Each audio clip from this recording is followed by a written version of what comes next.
the backlash of martyring Donald Trump, it's a real thing. The former president's mugshot from a Fulton County jail has given black men the space to abandon the cosplay of painting Trump as the second coming of Adolf Hitler. The trumped-up persecution of America's 45th president has turned Trump into the avatar for rebellion. Fani Willis, the Atlanta prosecutor, transformed Trump into Tupac, not Martin Luther King Jr. She unwittingly invited Trump to the proverbial cookout. The crude and now infamous N-Words for Trump 2024 t-shirt worn by Derek Gibson captures the sentiment of working class black men. Take a listen.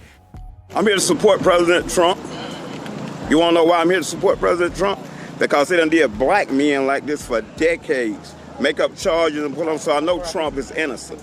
I support Trump against this corrupt, two-tiered justice system. That's why I'm here to show my support as a black man for Trump. And I'm wearing my shirt for Trump 2024, and I mean that. So, I'm not a fan of Gibson's t-shirt, but I recognize its commercial widespread appeal. It will be wildly popular.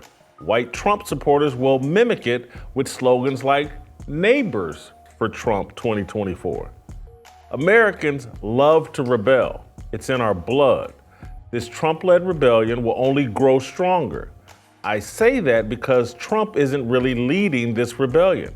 He's just the avatar, the symbol. The fuel to this fire is a spiritual awakening, a realization that the political establishment has created a culture that is completely out of line with God's design. What's driving this awakening is drag queens at schools, the debate about gender spectrum, men invading women's sports, young children choosing their gender and being surgically transitioned, Hollywood elites pandering to the alphabet mafia, and the pervasive hostility towards heterosexual men of faith. It's impossible to deny the wickedness of liberal culture. The targeting and sexual grooming of kids cannot be ignored. The attack on religious faith is too obvious.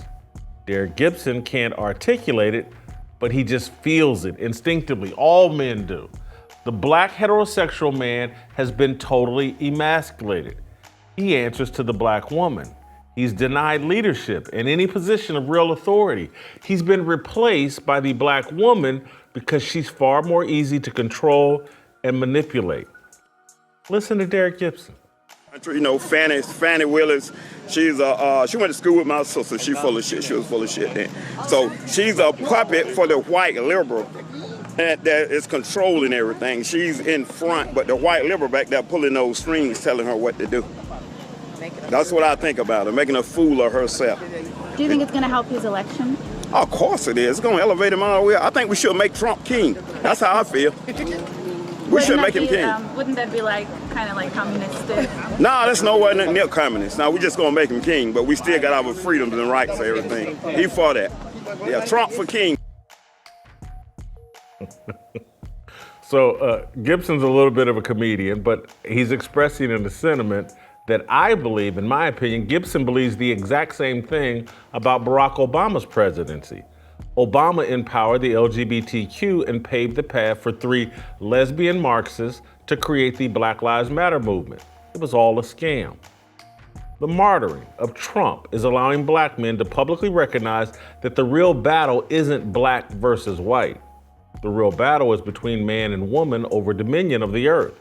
The real war is good versus evil, God versus Satan, the patriarchy versus the matriarchy.